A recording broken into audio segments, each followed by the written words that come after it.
hoy de manera más urgente que nunca la necesidad de formar buenos católicos militantes en colegios, en universidades, y por eso se me ha pedido que hable sobre un tema importante en relación con esto, y es acerca de cómo se puede evangelizar desde la cátedra.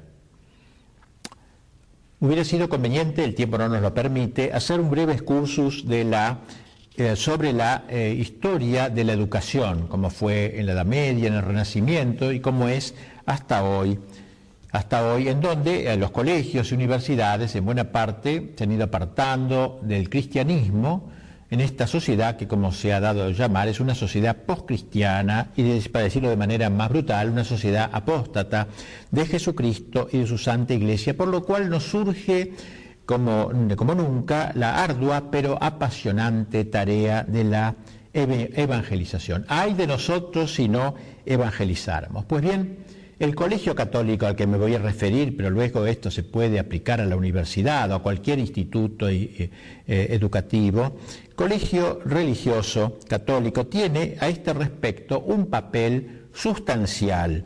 La evangelización incluye la educación, va muy unida con la educación, porque la Iglesia, cuando evangeliza, no deshumaniza al hombre, sino al contrario, lo ennoblece. Y aun cuando la educación no pertenezca al contenido esencial de la evangelización, pertenece sin embargo a lo que podríamos llamar su contenido integral. No hay pues dos etapas, primero humanizar, luego evangelizar. Mientras evangelizo estoy humanizando, educando. Así ha sucedido a lo largo de toda la historia de la Iglesia. Por ejemplo, en la época de los bárbaros, mientras se los iba civilizando, se los evangelizaba. No hubo dos etapas, primero hacerlo civilizarlo, segundo que cristianizarlo, sino que fueron conjuntas. Vamos entonces a hablar de la educación. Hay que formar al adolescente, sobre todo, repito, me voy a limitar más a la edad estudiantil del bachillerato, hay que formarlo, digo, en su integridad total, lo cual no es posible realizarlo con las solas fuerzas de la naturaleza. Para llegar a la plena posesión de la verdad, del bien y del ser, que es en última instancia el fin de la educación, se necesita algo que está más allá de la naturaleza. Por eso una educación, si no quiere eliminarse a sí misma como educación, debe ponerse al menos en estado de apertura a lo sobrenatural, pues solo mediante un salto que trascienda lo contingente es alcanzable lo absoluto, que es el único ámbito donde se puede realizar la formación, lograr la formación integral del joven. Si la educación no quiere suicidarse como educación total, debe estar dispuesta a no quedarse en lo natural, a no limitarse al ser natural, por sublime que sea, sino que también debe abrirse a lo sobrenatural. Digamos asimismo que no se puede formar al adolescente cuando no se atienden a sus diversas religaciones. El hombre es un ser religado de múltiples maneras.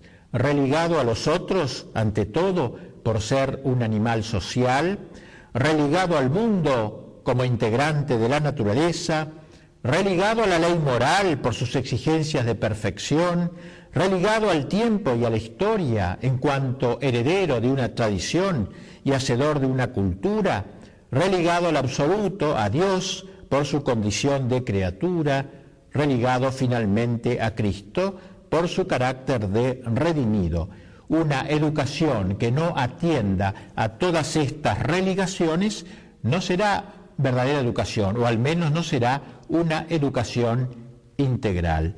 Solo habrá educación católica si Cristo es el faro que ilumina, la meta que atrae, el modelo que se contempla.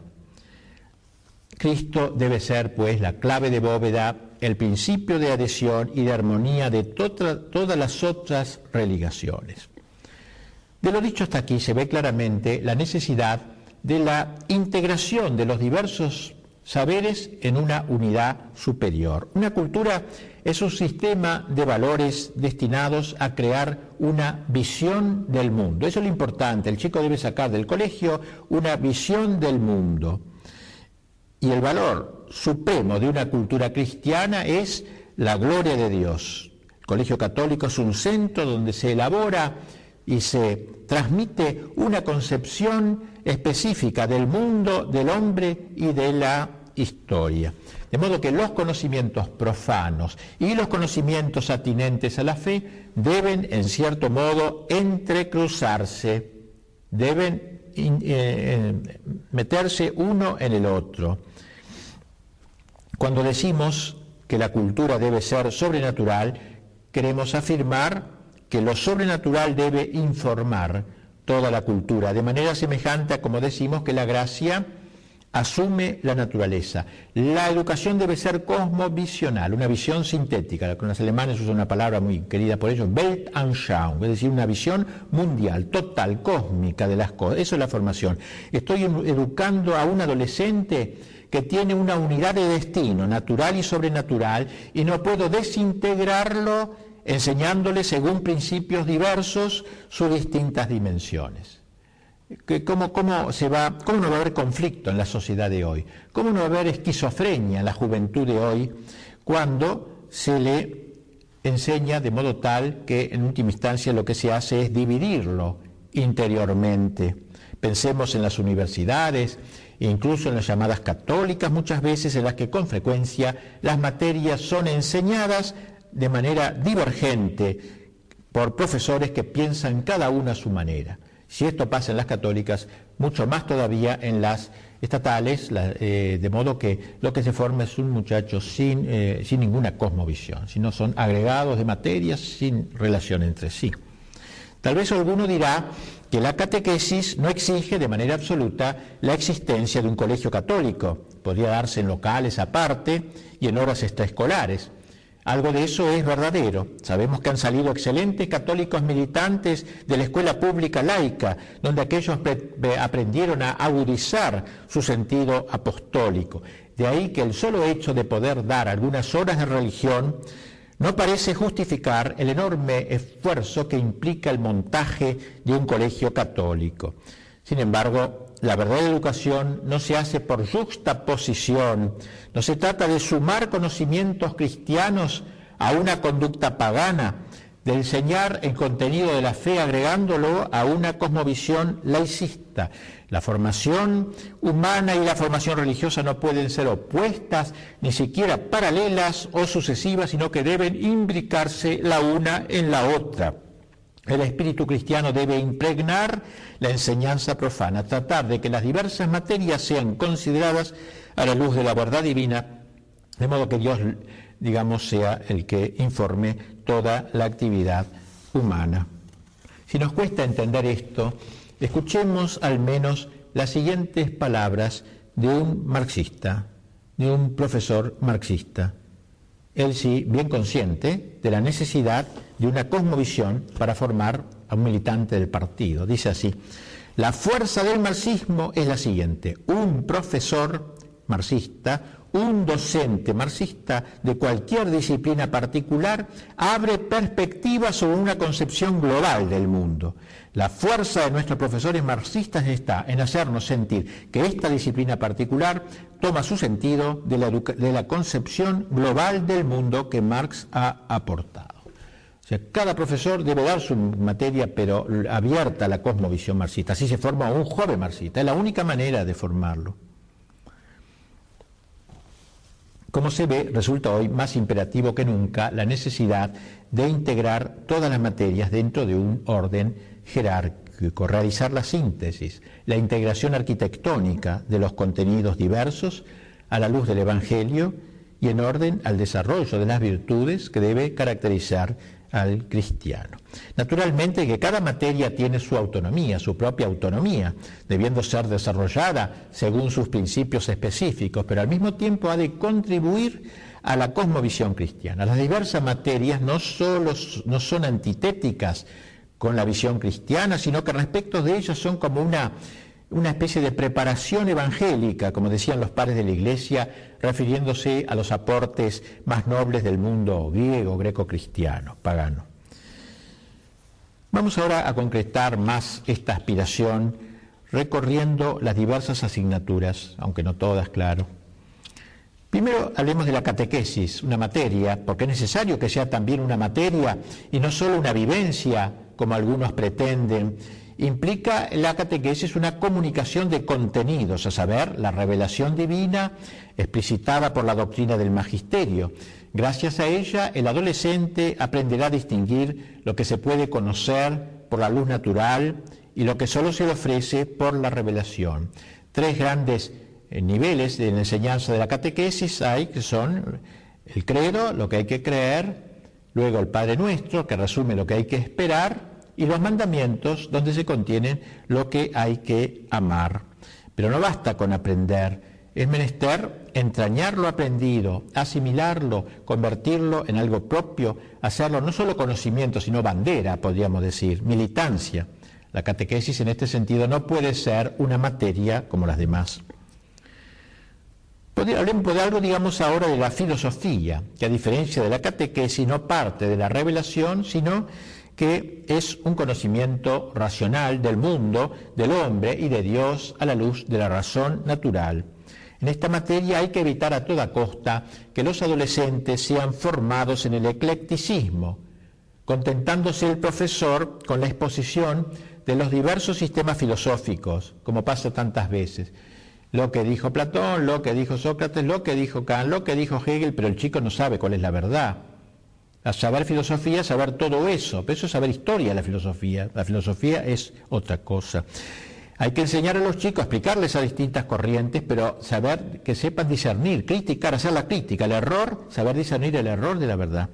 El joven debe salir del colegio católico con una posición clara ante la vida que le permita detectar los errores que pululan en el ambiente y lo capacite para saber refutarlos convenientemente. Una mente sólida no se forma meramente con cuestiones disputadas, con dudas. Hay que ir a la filosofía perenne, hay que ir a los clásicos, sobre todo a Santo Tomás, sin obviar naturalmente el conocimiento de otras filosofías, pero juzgadas a la luz de la filosofía perenne, única, anclada en la realidad. En tercer lugar tenemos las llamadas ciencias físico-químicas. ¿Qué aporte hacen esta enseñanza a la evangelización? Estas ciencias deben comunicar al joven el conocimiento de la materia y de sus leyes. En la ciencia se aprenden las leyes de la naturaleza. Algunos este conocimiento los ha llevado al ateísmo, marxismo, por ejemplo. La naturaleza absolutizada acaba por convertirse en un sucedáneo de Dios. En nuestros colegios debemos enseñar la física y la química con visión científica, sin duda, pero sin perder un telón de fondo religioso. Dios es el comienzo y el fin de toda ley física, de toda propiedad química, creador tanto del electrón como de la estrella. Y por eso canta la Escritura, el universo dice, canta la gloria del Creador. Este mundo, con sus leyes admirables, escribe San Agustín, es al modo de un gran poema de un modulador inefable. O sea, Dios es el gran artista. El docente deberá realizar, pues, su propia síntesis entre ciencia y fe, señalando, como corresponde, la presencia de Dios en su creación. Están asimismo las matemáticas, la geometría. ¿Qué contribución hacen estas materias a la formación del joven, sobre todo a su evangelización? Podríamos decir que estas materias ayudan a crear el hábito de la exactitud. 2 y 2, 4, no 3 y medio ni 6, 2 y 2, 4. Al tiempo que le permite tener experiencia de la medida de las cosas. Evidentemente que no puede haber mucha diferencia entre un manual de matemáticas escrita por un católico a otro escrito por un ateo. Sin embargo, si el profesor posee sabiduría cristiana, sabrá despertar en sus alumnos el culto de la verdad desinteresada, les inspirará el sentido del rigor intelectual. Las matemáticas exigen una suerte de ascética no ciertamente extraña al orden cristiano. El alumno advertirá que más adelante en la vida posescolar se podrá encontrar con efectos semejantes cuando tenga que tratar de modelar por medio de la reflexión su vida y la ciudad en conformidad con la fe católica. Además, la belleza y la elegancia de ciertas demostraciones lo llevarán a veces a la admiración, al silencio interior, ese contacto con algo admirable que provoca una sublimación semejante a la plegaria. Solo habrá que cuidar que el esprit de géométrie, como decía Pascal, el espíritu de geometría, el espíritu cuadriculado, no extinga el esprit de finesse, el espíritu de finura, de delicadeza. Hablemos ahora algo de la historia, esta materia tan importante para la evangelización. Realmente la memoria del pasado puede calibrar con exactitud cualquier análisis del presente o cualquier perspectiva del futuro. La historia es magistra vitae, maestra de la vida, y eso tiene plena vigencia. Será preciso que el profesor no se limite a la narración mera de los hechos. En su mente debe tener bien estructurado lo que se ha dado en llamar filosofía de la historia, aunque más bien habría que decir teología de la historia.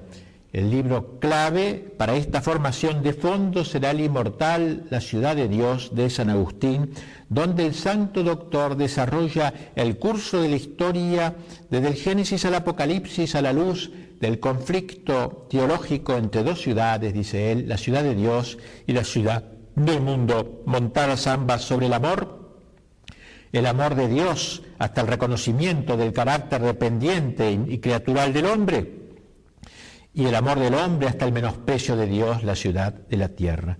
De modo que todos los hechos, épocas, instituciones deberán ser estudiadas en sí, con la autonomía propia que esta materia requiere, pero luego integrados en aquella visión crítica y teológica. Y así el alumno aprenderá a valorar adecuadamente las diversas épocas y acontecimientos de la historia e incluso hasta aprenderá a leer el diario con inteligencia. Podríamos también hablar de la literatura, muy importante. El objetivo propio de esta asignatura es el acercamiento a la realidad con un conocimiento distinto al meramente racional. El contacto con los grandes autores literarios, especialmente los clásicos universales y de lengua española, es de veras enriquecedor. El arte, el literario, es un poema elevado y en él siempre hay algo de la inefabilidad de Dios, particularmente el conocimiento cabal de nuestra querida lengua hispánica, española, en una época en que cada vez se la habla y se la escribe peor, permitirá al cristiano expresar su fe en el marco y el genio del propio idioma, el nuestro tan rico y tan preñado de catolicidad, de un pueblo que, al decir de Rubén Darío, aún reza a Jesucristo y aún habla en español. También la música, la buena música, no solo es expresión de alegría y amistad, sino también medio de elevación de los sentimientos humanos. La admiración por lo bello está muy unida con la adhesión a la verdad y la aspiración a lo que es bueno. Ya los antiguos atribuían importancia capital a la formación musical, porque la música, decían, forma al hombre. Los diversos tipos de música hacen los diversos tipos de hombre. El hombre sensual, el hombre materialista, el hombre superficial, el hombre erótico, el hombre virtuoso, etc. Es necesario que el Colegio Católico eduque en el sentido de lo estético, del buen gusto, de la música noble, especialmente la música clásica, máxime en nuestro tiempo en que la música parece rendir culto a la fealdad, el ruido ensordecedor que hace prácticamente imposible todo conato de vida interior. El verdadero arte musical o visual no solo transmite el sentido de las armonías sensibles, sino también el sentido de las verdades profundas, sobre todo las que dicen relación con el misterio. El auténtico papel del arte consiste en irradiar a través de lo sensible el esplendor de la verdad, el esplendor de las formas. Finalmente, la educación física, seleccionando solo algunas de las materias, la valoración del papel que tiene el cuerpo en el desarrollo integral de la personalidad es una meta importante de la educación católica. Desde que el Verbo se hizo carne, lo corporal ha adquirido una gran elevación porque se ha adherido a la divinidad de Cristo con unión indisoluble. Si cuando estamos en gracia nuestro cuerpo es templo del Espíritu Santo, es menester cuidarlo, respetarlo, fortalecerlo. Y por eso el profesor de gimnasia debe estar imbuido en este sentido católico, no hedonista, del cuerpo humano. Como ven ustedes, todas las materias cuyo elenco no hemos recorrido en su totalidad deben contribuir a forjar el hombre integral, ese hombre integral que precisamente por ser tal es cristiano y católico. Así pues, todas las materias deben reflejar a Cristo, la divinidad de Cristo, la realeza de Cristo en el ámbito de la cultura, filosofía, ciencias, matemáticas, geometría, historia, literatura, música, educación física, tantas maneras de evangelizar, de reflejar a Cristo verdad, a Cristo exactitud, a Cristo Señor de la historia, a Cristo Verbo encarnado en nuestro espacio humano, a Cristo el más bello de los hijos de los hombres. En una palabra, evangelizar es formar a Cristo en el alumno, hacer de él otro Cristo. Es evidente que una misión tan formidable exige personas bien formadas. Exaltemos aquí la grandeza del docente. Será él quien determinará el carácter específico de la escuela católica, lo que requiere una visión del mundo, especialmente de la cultura, así como una pedagogía adaptada a los principios evangélicos.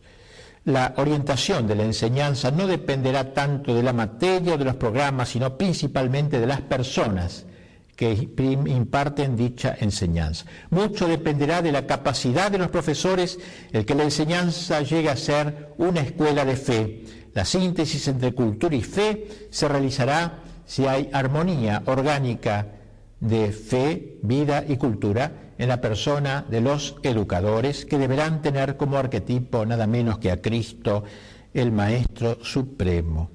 Se comprende así la fundamental diferencia que existe entre una escuela en la que la enseñanza está penetrada de espíritu católico y otra que se limita a incluir la materia de religión como una más entre las materias lectivas. Cuenta Platón que los jóvenes se acercaban espontáneamente a Sócrates para oírle hablar porque tenían conciencia de que era maestro, es decir, docto, en otras palabras, que podía enseñar porque sabía.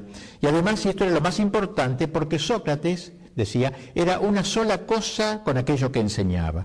Enseñaba con su propia persona, con el espejo de su ejemplo. Platón concluye de ello que el maestro por excelencia es aquel que tiene un alma en la que reina el orden interior.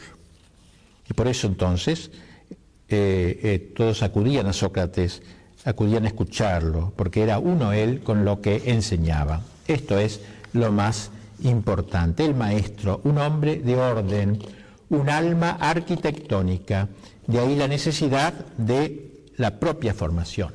Nadie da lo que no tiene, no basta con conocer más o menos la materia que se dicta.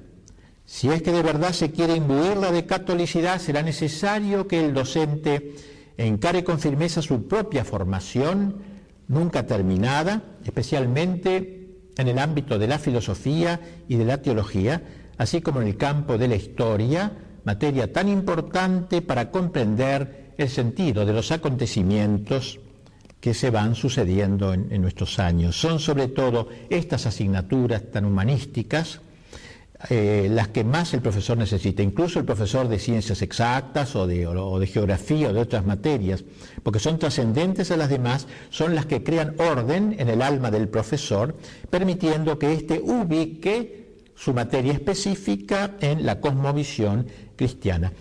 Y por eso la tarea de la educación exige en el docente, verdadero ministro del verbo, una penetración y profundización constante en la verdad, así como un permanente progreso en la vida espiritual, es decir, de su total humanidad concreta, pues solamente tiene posibilidad de enseñar aquel que, como acabamos de decir, está identificado con la verdad que enseña. Si queremos que nuestros alumnos tengan una formación sintética, arquitectónica, lo primero es lograr una síntesis en nosotros mismos, ya que todos estamos bastante fragmentados o desintegrados, en buena parte por culpa de este mundo felón en que vivimos, de este mundo apóstata, de verdades enloquecidas, como decía Chesterton. Lograr la unidad interior, he ahí nuestra primera meta.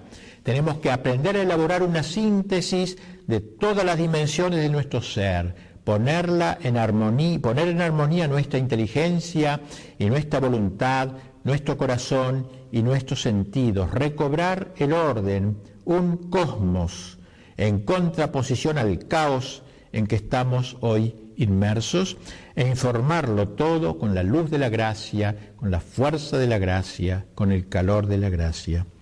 Será preciso hacer de nosotros el santo, el docente santo. Tenemos que ser santos y fundadores, porque necesitamos crear instituciones que realmente sean canal de esa cultura que anhelamos, la tendencia a la santidad, y a una santidad fundacional llenará nuestra alma de celo apostólico, de ese celo que es el calor del alma encendida en el amor a Dios, que ama al prójimo por amor a Dios. Celo al ver cómo las almas de nuestros alumnos se van arruinando a veces y corrompiendo por el influjo demoledor de la sociedad de nuestro tiempo, que nada o casi nada nos ayuda en nuestra empresa.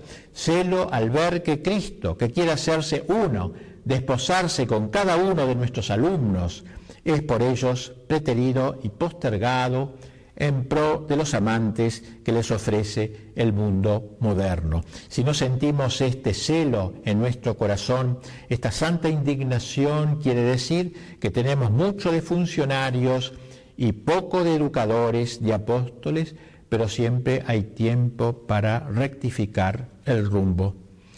El enemigo de Dios, de la Iglesia y de la patria muestra un especial interés por dominar el campo de la cultura. Como sabemos, aquel pensador italiano, Antonio Gramsci, comunista italiano, sostenía que lo que en este momento interesaba más no era tanto la toma del poder político cuanto la toma de la cultura. El que toma la cultura da forma al país.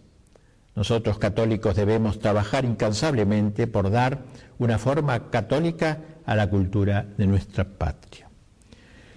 Finalmente, no olvidemos que debemos formar para nuestro tiempo. Algunos interpretan esta afirmación de manera inadecuada, como si debiéramos preparar a nuestros jóvenes para adaptarse al mundo moderno, es decir, hacer lo que hacen todos, para integrarse a él. Nada más lejos del ideal de una educación católica. Hay dos maneras de ser modernos: haciendo lo que hacen todos, lo cual es demasiado fácil, y sabiendo enfrentar los errores de nuestro tiempo con espíritu creador. Será preciso formar personalidades fuertes, capaces de discernir lo bueno de lo malo, que amen la justicia y odien la iniquidad, que abracen la verdad y aborrezcan el error. Eso es lo que necesitamos. Por ello, hoy menos que nunca tenemos derecho a formar mentalidades gregarias, católicos amerengados. Aboquémonos pues a este apasionante trabajo, formar jóvenes de carácter capaces de negarse a la masificación contemporánea, esa terrible dictadura del espíritu peor que cualquier opresión física. La educación es obra de artesanía, no de producción masiva o en serie. Formar jóvenes con ideales, con escalas de valores, no espectadores, sino actores de la historia, con una visión auténticamente católica del mundo. Si al menos cada año salieran de nuestros colegios solo 4 alumnos realmente bien formados y militantes, pronto cambiaría el ambiente de nuestra patria. Resolvámonos pues a educar, tal es nuestra misión, nuestra difícil pero fascinante misión.